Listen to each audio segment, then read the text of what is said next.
Take heed, live pure, speak true, right wrong, and follow the king. These are not merely words, they are the code by which a knight lives. I was said to be the epitome of each of these standards.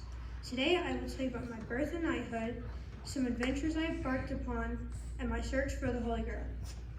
I was born during the Middle Ages in the mysterious castle of Corbinic to Sir Lancelot and Lady Elaine. Because my mother mysteriously disappeared, my father left to rejoin the knights at Camelot and placed me in the care of the nuns and monks at the Abbey of Corbinic. Kindly old man Lycians, the hermit, trained me in the ways of knighthood. Years later, my father arrived at the Abbey. He recognized me as his son and performed the knighthood ceremony. Around the age of 17, I entered the great hall of King Arthur, and thereupon the Siege Perilous was written. 450 years after the death of Christ, this siege should be filled. You may ask, what is the Siege Perilous? The Siege Perilous is a special chair where only the perfect knight could sit. If someone sat in it and was found to be unworthy, they would die. With reverence, I proceeded towards the Siege Perilous. As I took my place, the inscription changed and read, "This is the siege of the High Prince." Grace, humility, honor, peace, and loyalty are virtues of knight. Adventure is our reward. One day, our adventurers brought us to the edge of a river where a sword was in a large stone. This is not to be confused with King Arthur's sword in the stone. King Arthur explained that this sword could only be drawn out by the perfect knight. Though several knights attempted to pull it, none were able. King Arthur told me to try my hand at receiving the sword. I was able to easily pull it from the stone.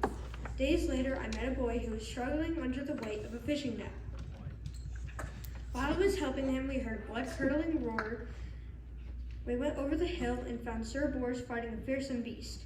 I made a plan to rescue him.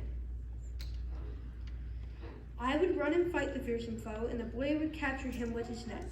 Our plan went perfectly, and after we captured him, we slew the beast. The last adventure I will share with you was when I rescued Sir Percival from 20 knights. God allowed me to make easy work of defeating them. The day I sat upon the Siege Perilous, kindly old man Lycians professed that I would see the Holy Grail. The Holy Grail is the cup that our Lord Jesus the Messiah drank from during the Last Supper. Sir Bors, Sir Percival, and I rode for many days to a mysterious castle to find this holy treasure. As we entered the upper chamber of the injured king, we saw an amazing procession of 4 angels. One was carrying a bleeding spear. The second cradled a silver dish in its arms. The third held high a candlestick, and the fourth reverently held the Holy Grail. After using the bloody spear to heal the injured king, I was given the Grail by the 4th angel. Days later, at the feast honoring the presence of the Holy Grail, King Arthur told me to hold it high for all to see. Although God allowed me to hold and see it, none of the rest were able to. I drank from the Holy Grail, and immediately the Knights of the Round Table observed as I ascended into heaven. Whether through service to a maiden, in battle, or on an adventure, being a knight is no easy task.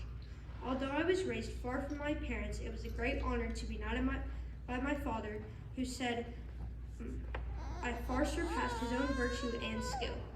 My favorite part of all my adventures was the charge and reminder from a fellow knight to trust ever in God and not in my own earthly powers.